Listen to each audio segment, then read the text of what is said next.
With the momentum swinging though, I think should be okay in that regard. Guys, we're going to be getting into game number 2. The map is Whirlwinds. Let's hop straight into the game. So spawning up in the top right position, ladies and gentlemen, we have got the blue Protoss player from CM Storm. It's PandaTank. And his opponent spawning in the bottom right location as the blue Zerg player representing Team Dignitas. What can he do in this game? He is currently 1 game up as we have, well, I guess he's sort of reminiscing about possible lag from South Africa perhaps, but it looks like PandaTank might be lagging. I don't think this is really a situation where we really need to resume from replay, but that's I don't know. There's been a whole minute. There's an Overlord and Pylon in production. That is true, actually. That Pylon could spawn Protoss units a little bit later on in the game, but this smells to me like it might be a computer crash. It looks a lot like it because they're both hooked up to the same internet connection at the same value. Very good internet connection as well. So I really don't think there should be a problem with that network. PandaTank's computer may have just imploded, ladies and gentlemen, and as a direct result, we might have to wait for him to reconnect to Battle.net. He is about to get dropped from the game. I'm pretty sure somewhere in Jönköping right now, there's a South African pro gamer waving his hands about, looking for an admin, going, "Guys, can't deal with this. You're gonna die. Help!" And there is the end of the game. So I suspect we are going to get a remake once that is done.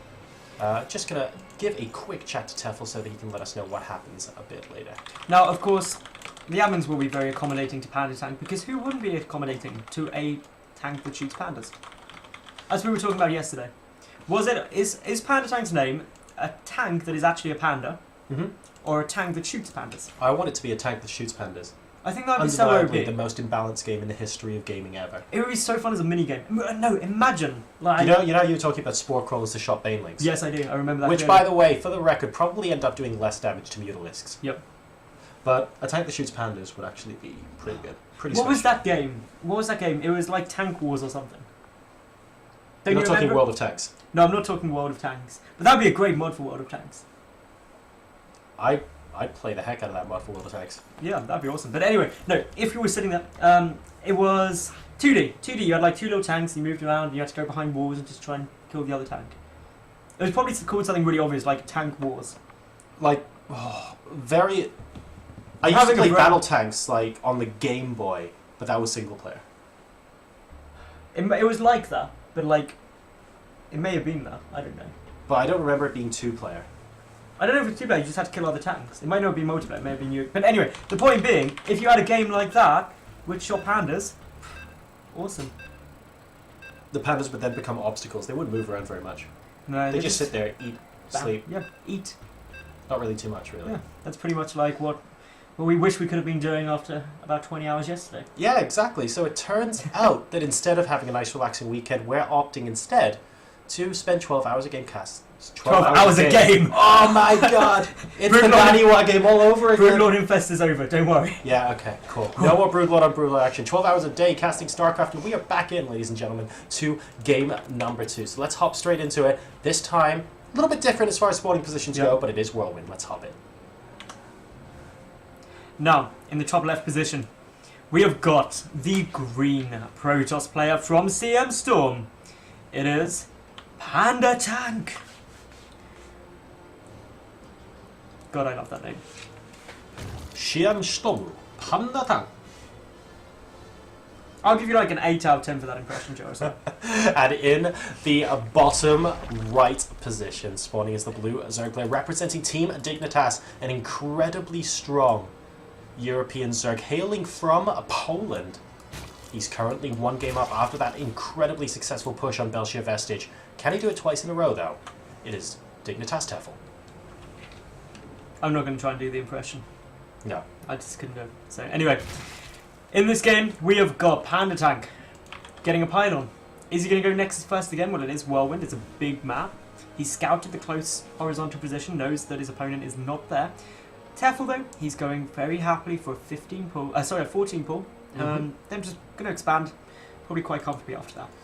Will he be able to get the probe in before the expansion comes up? We'll have to wait and see.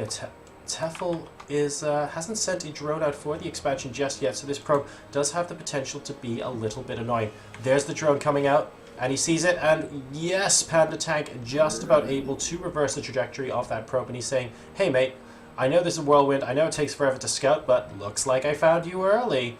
And Tefel immediately sending a second drone out to help. He knows ooh, very nice, and he's going to be getting the pylon blocked down as well. Now, let's keep an eye on how unbelievable annoying he wants to be here. Does he want to come back in as the pylon finishes after he's regenerated a couple of shields on this probe? It looks like he does, actually. Is he coming back in with the probe, or is he going to let the pylon finish? Ooh, he is... Pylon finish. Pylon finishing. Alright, so these drones are going to take a reasonable amount of time. These two lings, though, will be able to help take it down pretty quickly indeed, and that is going to allow... oh, is this probe coming in possibly for a gateway block? That would be pretty insane. He does have enough money for it. He's trying to get up, and Zerglings. Zerglings there. Oh, other side. Okay, go dance. Dance, probe, dance. Oh, almost there. PandaTank trying to go for the gateway block on Tefel, unable to do so. In the meantime, of course, PandaTank has taken his natural expansion. We have the forge already up. The first cannon is halfway complete, so there's no chance any Zerglings will be able to get here in time. And both players just... going to be going into a fairly normal game after this. Slightly annoyed, I'm sure Tefel will be. But obstacles now done. Oh, and that follow-up probe coming out across the map has been spotted as well and will be followed by a Zergling. So any early sneaky pylons from PandaTank here, not really going to happen anymore. Now, having said that though, in game 1, Tefel was in no rush to take his third. He was happily just sitting back, getting lots of drones out, and just being like, yeah, everything's good. Top 1 micro. Yeah, it is. Can I just say, by the way, stream chat, you guys are freaking awesome.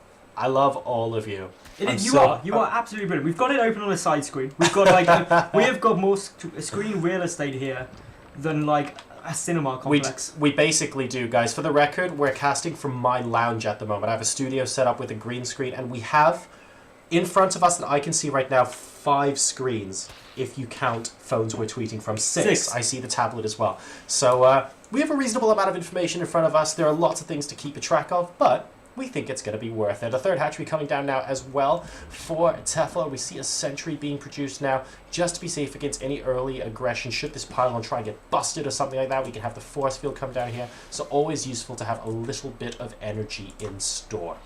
Now, +1 coming down. This is potentially going to be a nice little push timing with +1. PandaTank, though, needs to be slightly cautious because remember, back in game 1, Tefel was like, I'm going to make roaches and hydralisks and kill you. And kill him he did.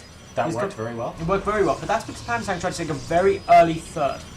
PandaTank, currently this game, no Stargate, so he's not going for those Phoenix, he's just sitting back, he's getting a robotics facility. This could still be the tried, the tested, Immortal Sentry push. It could be. I mean, the third and fourth gases have been taken right now. So he's only putting 2 workers on each at the moment, and back in his main base he has got all 6. So we'll see what ends up happening there. 10 drones on the way from Tefel, continuing to drone out, and he is starting his Roach Barn and his lair simultaneously. So right now, things looking pretty quiet here in this particular game. This Overlord is going to get chased away by this Stalker. There will be no opportunity for him to sort of sacrifice himself for the greater good here to try and see what is being built. There's a second Overlord behind the natural though, and if he came in over here, he might be able to see the robotics facility. So we'll keep a close eye on that. 3 more gateways coming down for PandaTank. Yeah, now he's getting the Observer out first. +1 is 3/4 done. Meanwhile, Roach finished, a nice little scout up, sees the chrono boost off on the forge. Yeah, chrono boost on the forge is really kind of useful there. So there's 1/1 upgrades are coming up for PandaTank, and he's queued up, by the way, +1 ground armor as well behind this. So it isn't a that means it's going to be a little bit longer before he actually goes for any sort of timing here, and we actually see very, very quick Colossi on the menus. The robotics bay gets planted down in his main base. Meanwhile, Tefel, he has just droned and droned and droned and droned, which is good. He's also getting a lot of roaches out here too. He's up to 60 drones, so he does need another wave if he's going to do that. But for the moment, Hydra Den, Roach Warren. This is giving me deja vu. It is giving me a little bit of deja vu as well. Let's see if Tefel wishes to handle this a little bit differently this time around, and the Overseer is going to be able to pop in and see as much as he wants to see, and it looks like the Changeling is following the Stalker around as well.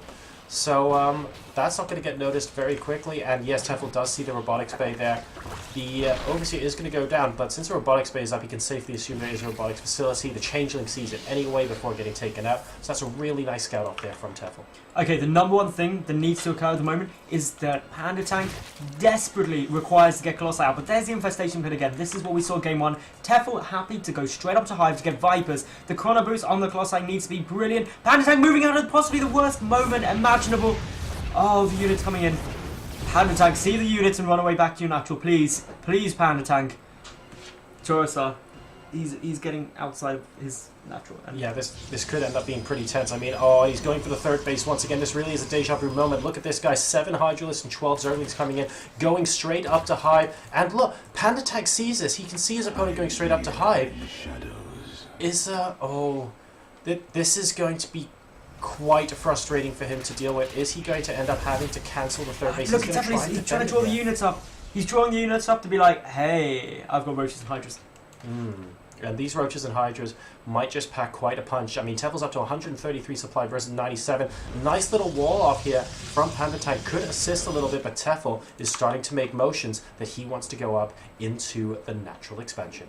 Yeah, he's just going to get planted straight between the natural and the third, get himself in the sort of spot he needs where actually PandaTank is not going to be able to defend both. That's going to be really struggling for him. Groove Spines and Roach Speed are on the way out. Roach Speed just kicking in now. Tefel not feeling quite as confident Extended yet. Thermal Lance is going to be done before Grooved Spines, by the way. I think that's really, really important to note. So the Hydras are going to suffer even more in terms of range. A couple of Changelings trying to get into the natural just to see what kind of units out here, but the cannon will be able to dispatch them.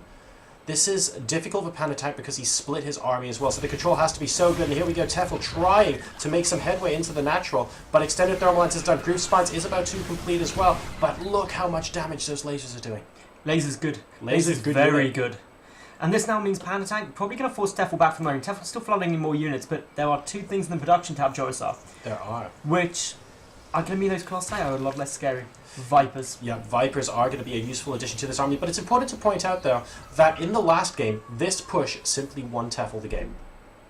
It is. It's not going to look like it doesn't look like it now. He needs Vipers in his unit composition to deal with the Colossi first. Extended Thermal Lance came down at a great time, and we actually see the Templar Archives coming down now from PandaTank as well inside his main base. So a potential Force Storm going to be very, very and those useful. Feedbacks. Yeah, that's something else. Feedbacks against Vipers are indeed going to be amazing lifesavers. And the Hallucinated Phoenix going in, scouting down in the natural base, did get a look off on the Viper. That is something that's really important to PandaTank there, because now he is a bit further aware of what could be coming down. And yeah, here comes the push from Tefel. He's maxed out. If he gets good abducts off, this is going to be really hard for PandaTank because the Colossi count is not particularly high.